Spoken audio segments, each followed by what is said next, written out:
Evan Longoria finally entering the last year of his deal that the Giants inherited.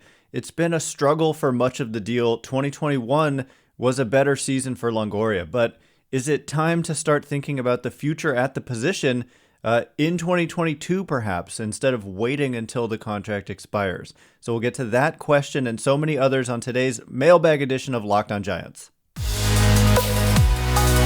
You are Locked On Giants, your daily San Francisco Giants podcast. Part of the Locked On Podcast Network, your team every day.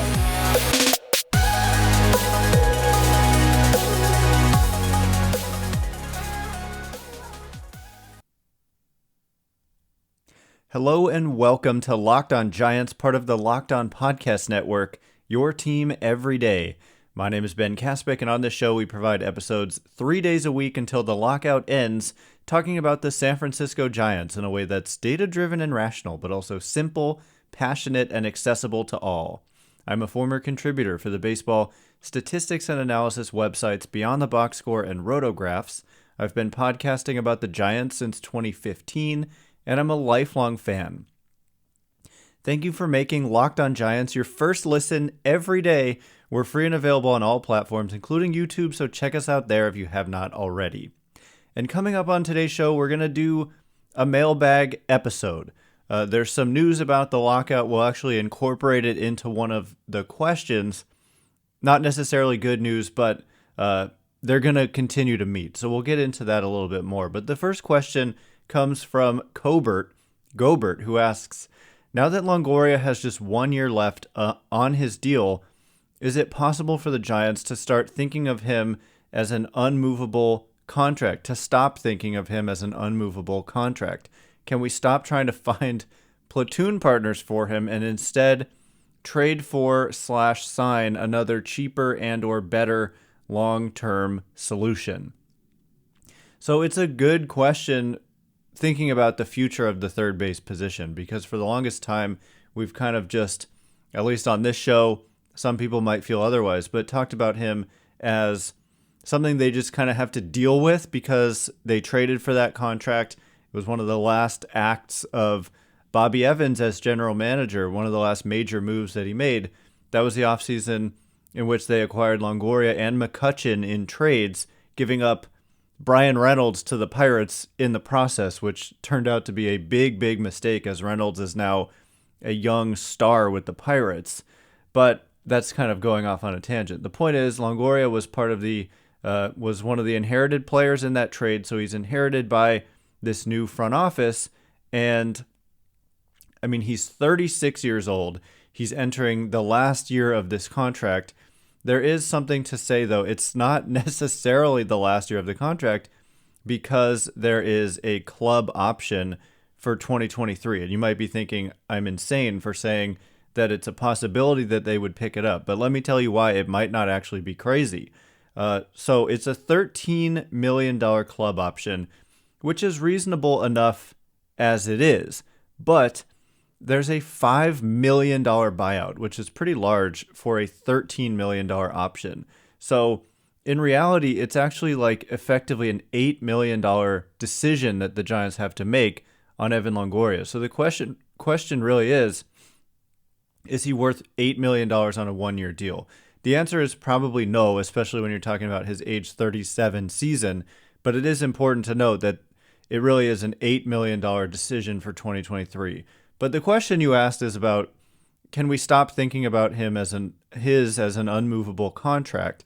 Well, like I said, there's $8 million just for next year.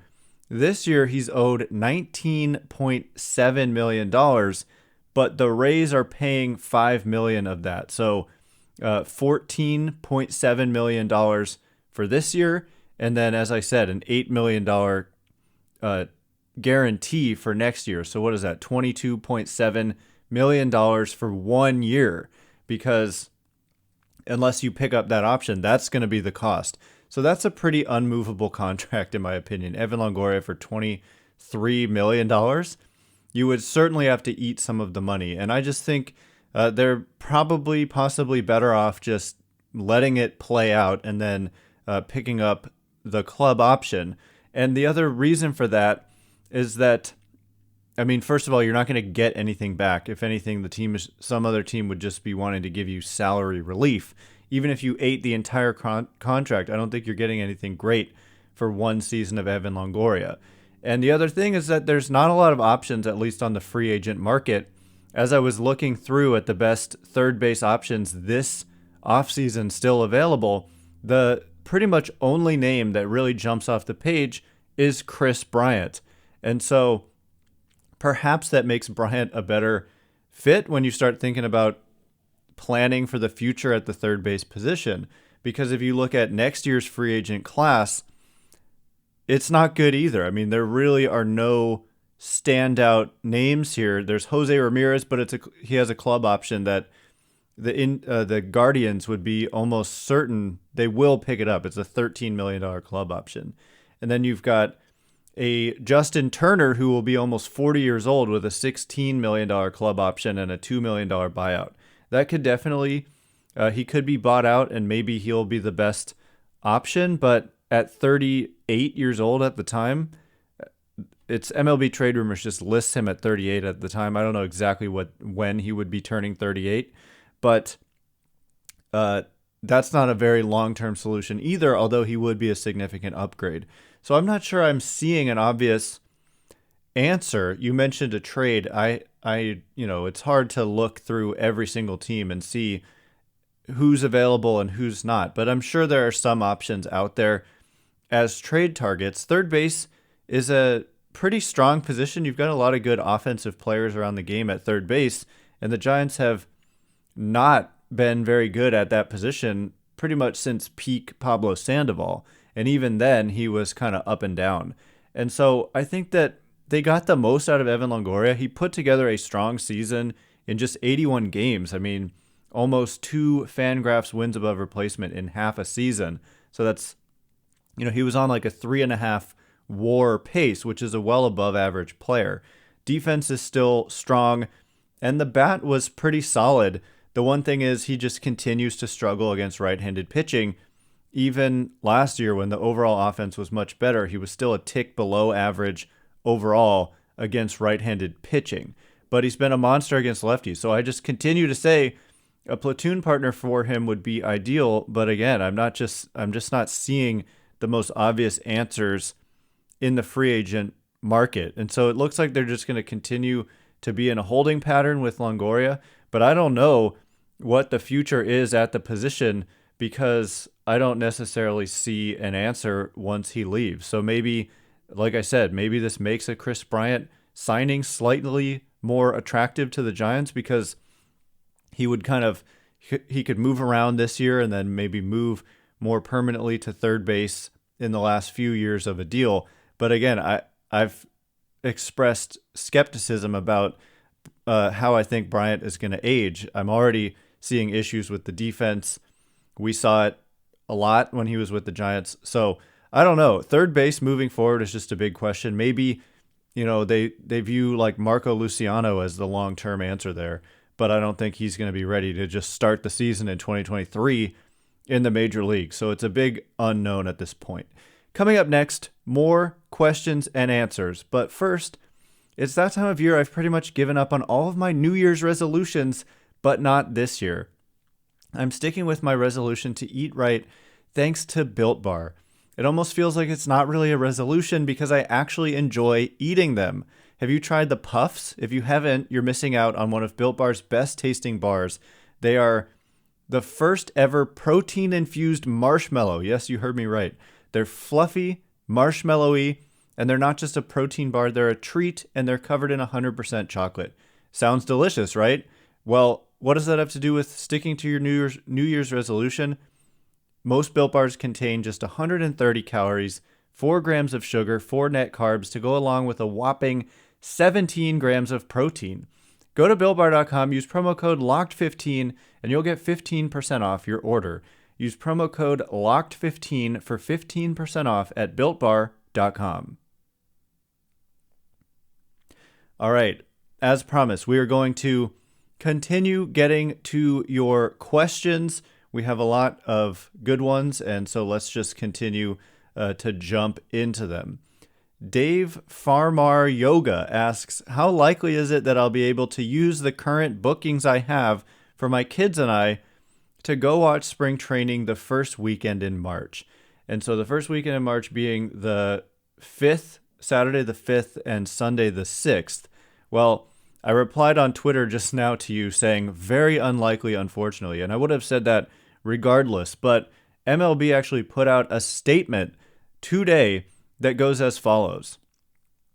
We regret that without a collective bargaining agreement in place, we must postpone the start of spring training games until no earlier than Saturday, March 5th.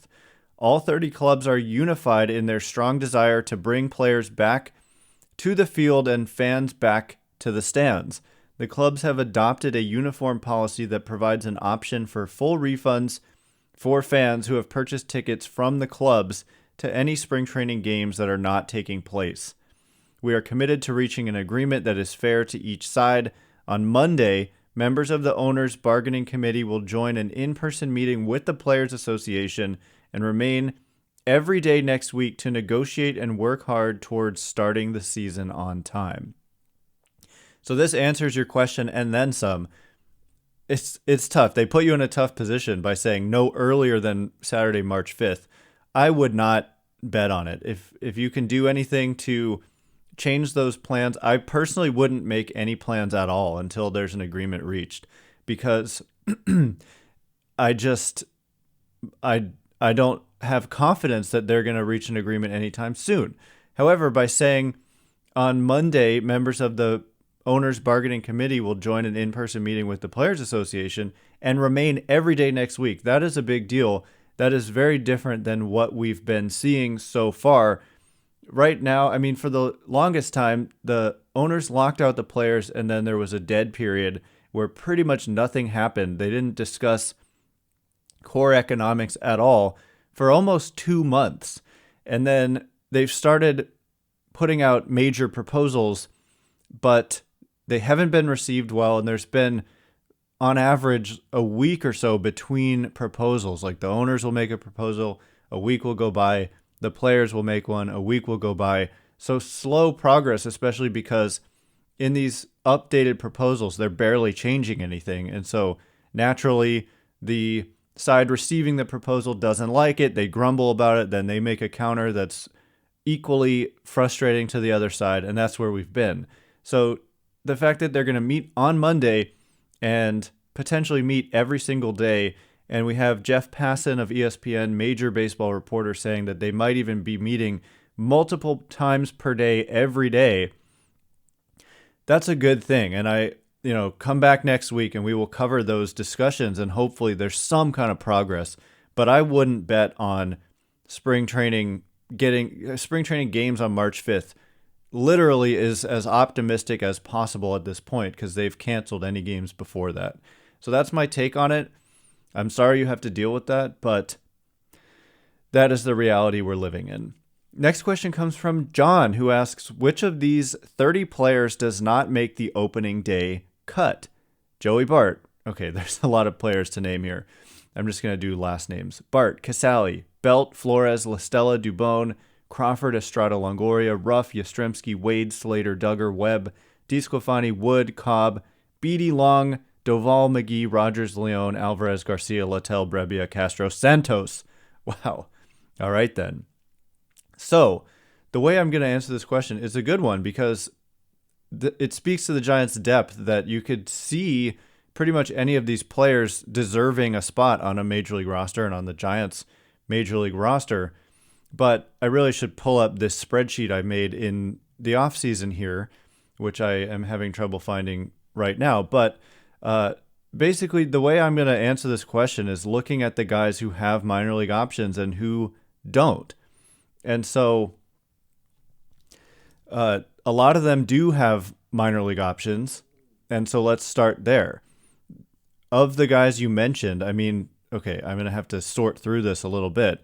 But for example, John Brebbia, I would see him probably not starting the season on the Major League roster. He's kind of a depth piece, and we saw it last year, and that's part of why he was an attractive signing, because he had those two minor league options. and they were able to use it. And he struggled, and they just sent him back down because that's the beauty of a player having options.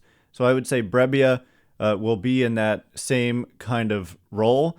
Currently Bart and Casale kind of have to be on that Major League roster unless they sign somebody else, because those are clearly the top two players on the depth chart. And then, so I did do kind of an off-season spreadsheet looking at who I think will make the roster and who won't. And I've got Littell being optioned as well. And does he not? Oh my gosh, I'm all over the place. So I'm just going to look at your list and go off my gut. So Bart and Casale, they're in for me. Belt, Flores, La Stella, they're in. Mauricio Dubon, so he's out of minor league options. So that's a tough call. I honestly don't know what's going to happen with him, but I'll just say my gut tells me he's not going to be on that roster because I think Thairo Estrada has a leg up on him right now based on the performance last year, and Estrada also doesn't have minor league options. So they either would be trading Dubon or DFAing him, at which point he'd probably be claimed off of waivers. So looking at the outfield, Ruff, Yastrzemski, Wade, Slater, and Duggar. Again, Duggar, for the longest time, it was like you could send him to the minor leagues, but you can't anymore because he's out of minor league options. So I really think all 5 of those guys are likely to make it at this point. Where it becomes tricky is if they add outfielders, because then you're suddenly flooded with outfielders. So in the starting rotation, Webb, DeSclafani, Wood, and Cobb, I think, are all kind of guaranteed spots. Tyler Beede in a similar position, out of minor league options. He's been a guy that they could just kind of cast away and bring him up periodically throughout the year, but not anymore. So I do happen to think that Beede makes that opening day team because I think they believe he can be good, but he has to prove it. And right now his value is down. So you're not going to get fair value in like a trade. So I'm kind of having Beede on that roster where he'd maybe be a long reliever type, but with an opportunity to prove himself, kind of a different than typical long reliever where he's more of a power guy and could work his way into that rotation if there's an injury, a la Logan Webb last year. He was kind of the 6th guy, found his way into the rotation when Alex Wood started the year on the IL, and then look what happened. He became their best pitcher. Sammy Long, I don't see him starting the year on the team. Doval, I do. McGee, yes. Rogers, yes. Leon, yes. Alvarez, yes. Garcia, yes. So Littell, I've got him being optioned, Brebbia being optioned, and Kervin, Castro, and Gregory Santos, they can both be optioned as well. So that would be 4 guys just in the bullpen alone. And then, what did I say? Dubon as well. So I've cut it to 25, and then maybe they add, whoever it may be, Seiya Suzuki, and then there's 26. So hopefully I answered that as well as in an adequate way. It's a little bit tough when there's so many different players there to discuss, but these are big questions because so many guys who are fringy to begin with are out of minor league options. So we're going to have to see what transpires, but I think they'll use their options aggressively, guys who do have options, in order to keep certain players in their organization, essentially. So coming up next, more questions and answers. We're going to talk about if the Giants could add a left-handed bat. We've been talking all offseason about a right-handed bat, but what about the left-handed options? Do they make sense for the Giants? But first, football might be over for this season, but basketball is in full steam for both pro and college hoops. From the latest odds, totals, player performance props, to where the next fired coach is going to land, BetOnline.net is the #1 spot for all your sports betting needs. BetOnline remains the best spot for all your sports scores, podcasts, and news this season. It's not just basketball. BetOnline.net is your source for hockey, boxing, and UFC odds, right to the Olympic coverage and information. And of course, baseball around the corner. We'll be talking about those opportunities. There's going to be a lot of fun stuff to bet on, so make sure you check out betonline.net for that. Head to the website today or use your mobile device to sign up to learn more about the trends in action. BetOnline is where the game starts. All right, here we go. Last round of questions. First question comes from Sam, who asks, Alex Pavlovich mentioned in a recent article that the Giants could look to add a left-handed bat at DH like Kyle Schwarber or Jock Peterson. Can the idea make sense if they also add a righty as well? So as I just said, they already kind of have a bit of a roster crunch going on. They've got a lot of different outfielders. And so adding a left-handed DH, first of all, I don't know how much sense it makes to have a strict DH because I think that they're going to want to cycle a lot of different players through that position. And so to sign a guy who doesn't really have another position, especially to a long-term lucrative deal, I just don't see as the most likely scenario. So talking about Kyle Schwarber, I mean, you've got to be really, really good offensively to warrant a big deal when you're not even playing in the field. And Kyle Schwarber was really good offensively last year. So I think that it's a possibility, but more so if there's some players who kind of get squeezed out of the market a little bit and the Giants view them as an impact bat, but their market has diminished for whatever reason, particularly because of what I'm saying. Teams are maybe going to be hesitant to hand out $80 million over 4 years to Kyle Schwarber when they don't really view him as a defensive player.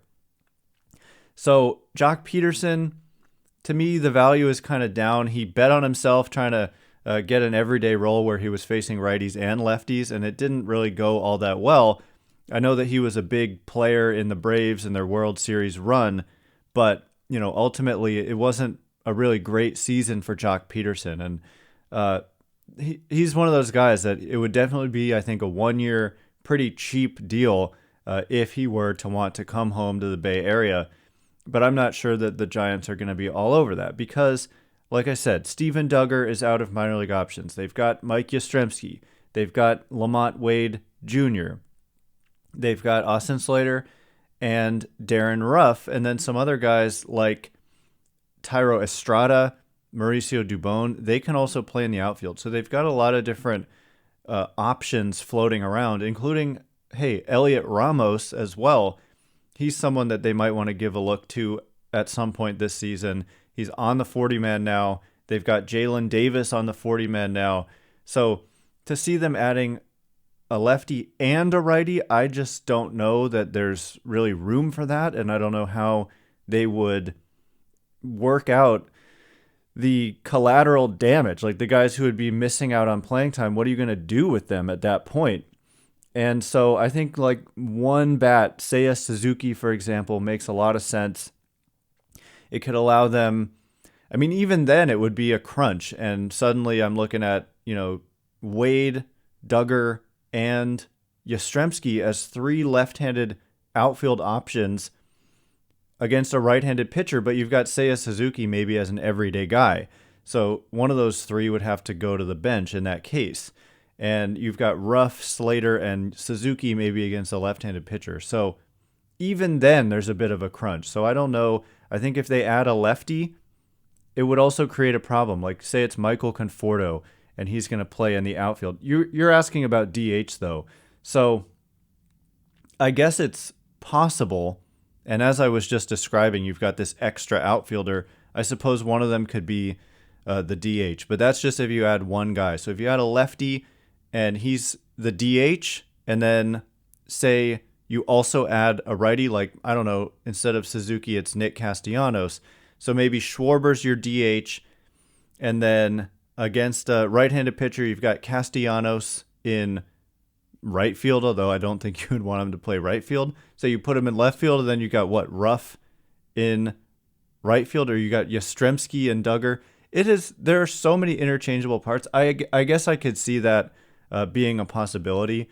I just think that they're hunting value and they're hunting underrated players, and they're going to figure out the fit after the fact. But adding the DH definitely adds a new element, and I think that they're going to put themselves in a good position. They're already kind of overflowing with players, and so it's hard to say exactly how they would make that work, but it is a possibility. All right, that is all the time we have for today. Thanks again for making Locked On Giants your first listen every day. Now make your second listen Locked On Bets your daily one-stop shop for all your gambling needs. Locked On Bets, hosted by your boy Q, with expert analysis and insight from Lee Sterling. It's free and available wherever you get podcasts. Once again, my name is Ben Kaspick. Check me out on Twitter at Ben Kaspick, Kaspick. If you like this show, please consider rating it, leaving a review, liking, commenting, subscribing on YouTube, all of that good stuff. So thank you in advance, and thank you to everyone who's done so already. Have a great weekend. I can't wait to be with you again next week talking about all the latest with the lockout. Thanks again for listening. Stay Locked On Giants.